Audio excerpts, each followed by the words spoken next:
3, The History of the Moonbound. As years passed, Izek learned what it meant to be wolf, not from men, but from whispers from elders who had survived long enough to remember. The Moonbound were not cursed, they said. They were chosen. The Velnira carried the ancient gift of shifting at will. They could take their wolf form whenever they wished, their bones reshaping with practiced ease, fur and fang blooming from flesh like moonlight on water. Yet when anger burned through their veins, the change was no longer a choice. It was a surge of primal fury, uncontrollable and savage. In that state, reason vanished, leaving only the beast. And on the night of the full moon, even the calmest of them could not resist the call, their bodies answering an instinct older than memory, surrendering to the moon's command until dawn broke once more. In the oldest tongue, Velenir meant guardian of the veil, those who stood between worlds, keeping balance between dark and light. But power corrupts, even among the wild. Some turned feral, forgetting who they were. Others allied with vampires, trading their souls for immortality that was never theirs to hold. The balance shattered. The wars began. Wolves became myths. Vampires became nightmares.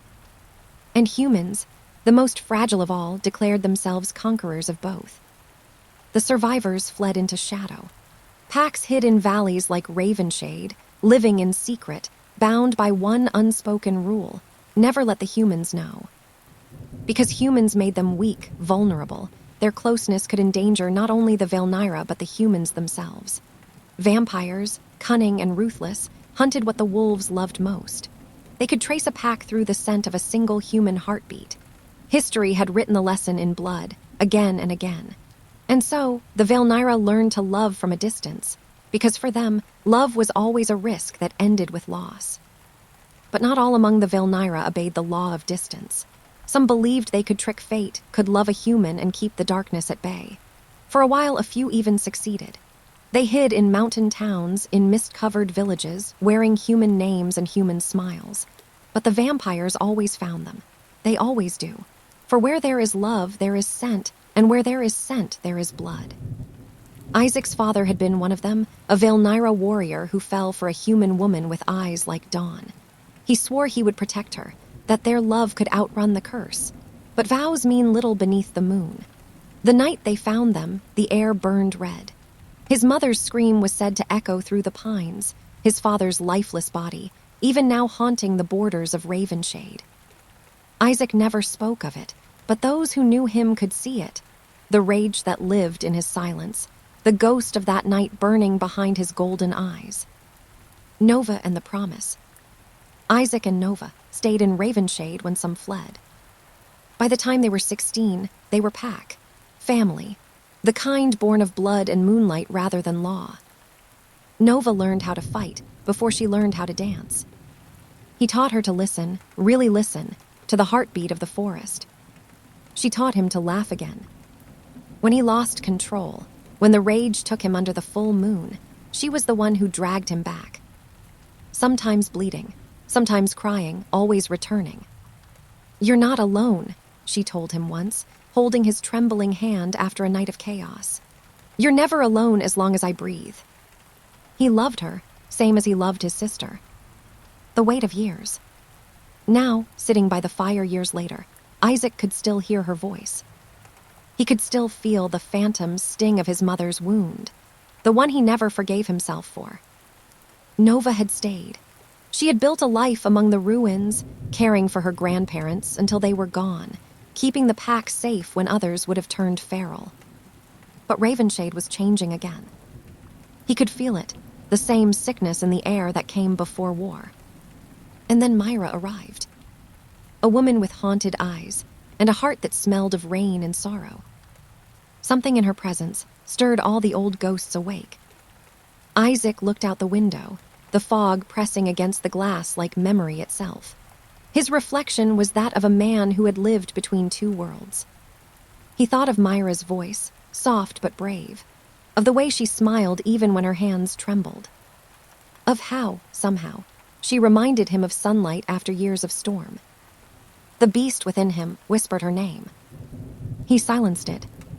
The fire crackled low, and somewhere far off in the night, Wolves howled, long, mournful notes that spoke of hunger, of loss, and of love that could never be safe. Izek closed his eyes. "Forgive me, Mother," he murmured to the flames. "I've forgotten how to be just a man." From her porch, Mira could see only the faint outline of the forest and the pale shape of her car parked out front. The world looked half-formed, like a memory. She wrapped her hands around a mug of coffee, the warmth fight the morning chill. It was her third week in town, and still the air felt heavier here, charged, almost magnetic. Yet there was something she liked about it too. The silence, the slowness. After years in a city that never stopped talking, this quiet place gave her room to breathe, to think, to start over. Inside, Abir sat at the small wooden table, tongue out in concentration as he drew something in bright crayon, a wolf under a big yellow moon. Mira smiled faintly. "That's detailed," she said, setting her cup down. "It's the sound from last night," he said without looking up. "The one that cried." Her heart pinched a little. It was just the wind, baby. Abir nodded absently, but she knew he didn't believe it. A little later, Mira helped him into his tiny blue rain boots and zipped up his jacket, smoothing his hair as he wriggled with excitement. "Big day," she said softly, handing him his small backpack. "Kindergarten boys have to be brave." He grinned, showing the gap in his front teeth. "I'm brave." "I know you are," she whispered, kissing his forehead before they stepped into the fog together. By 9, the fog had thinned enough for her to see the road. Mira locked up the house, slipped her laptop bag over her shoulder, and started her walk to her new office, a repurposed building near the square that had once been a textile factory. Now it buzzed with faint hums of computers and the smell of burnt coffee. She greeted the receptionist, a soft-spoken man named Harris, and went straight to her desk. Her job wasn't glamorous, debugging code, patching security issues, sending reports that no one read carefully, but it gave her peace. Logic was safe. Machines behaved when people didn't. At lunch, she sat near the window, eating from a plastic container while rain threatened again outside.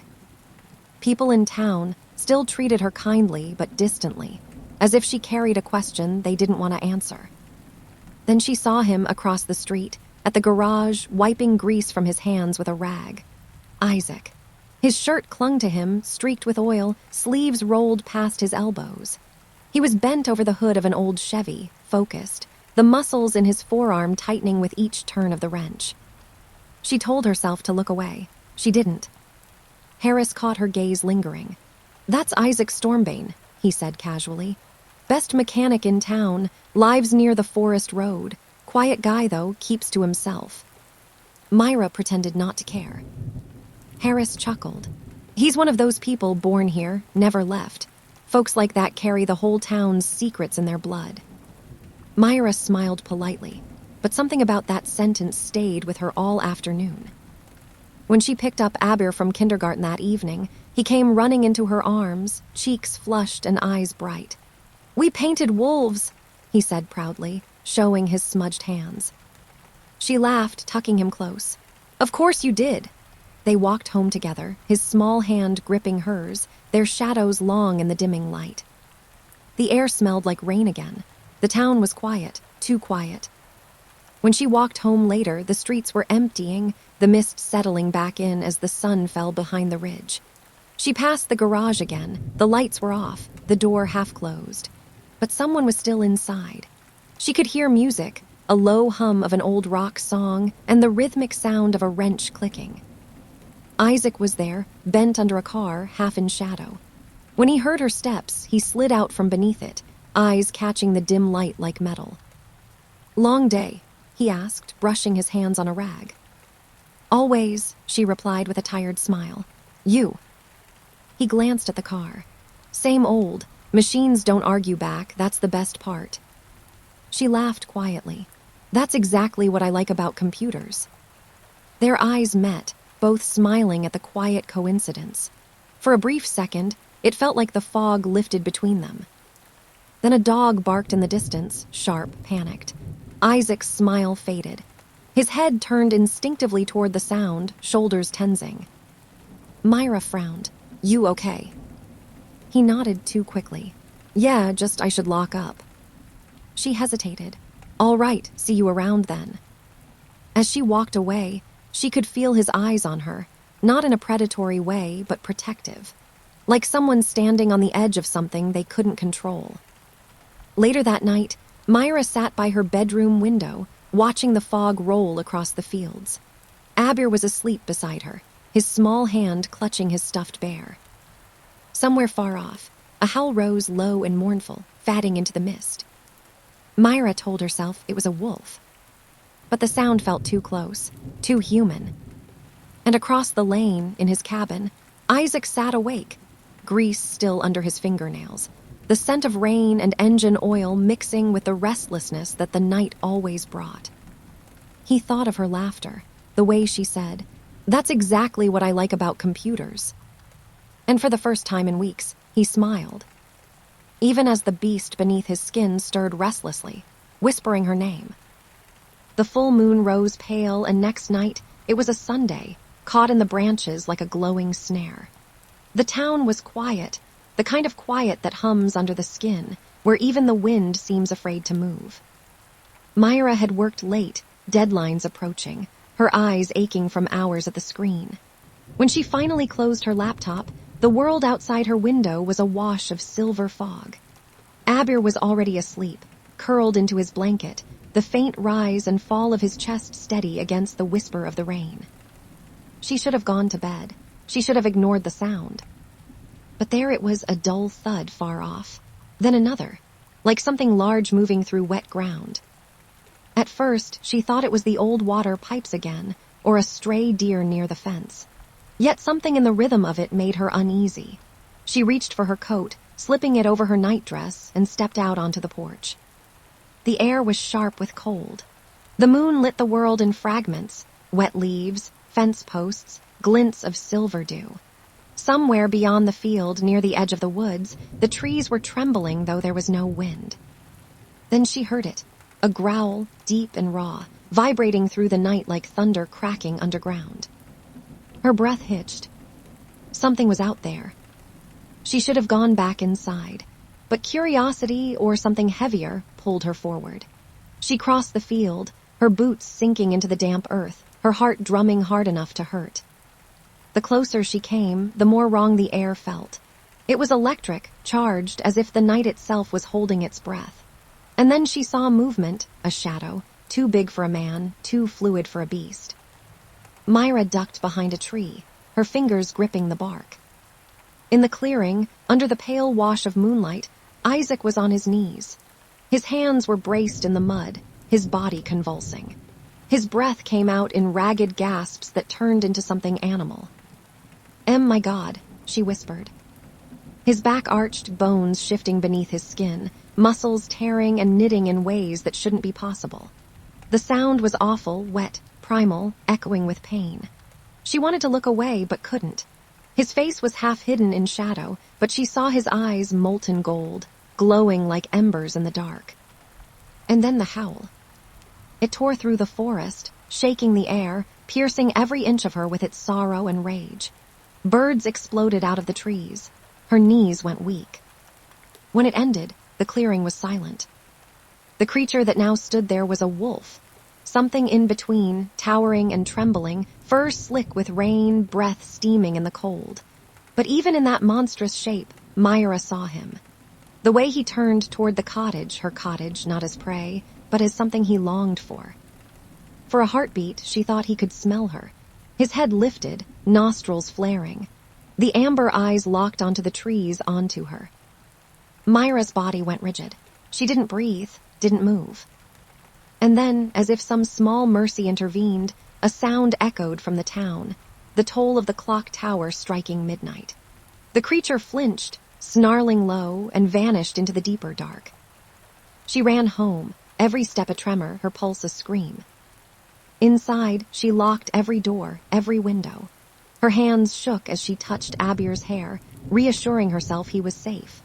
She almost dialed 911 on her phone, then remembered his face. She was sure it was Izek, but she was scared. Her mind tried to make sense of what she'd seen, but the image wouldn't fade.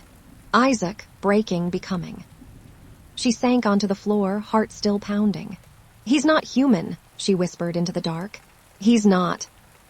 Outside, the night had gone silent again. Only the faint, distant drip of rain.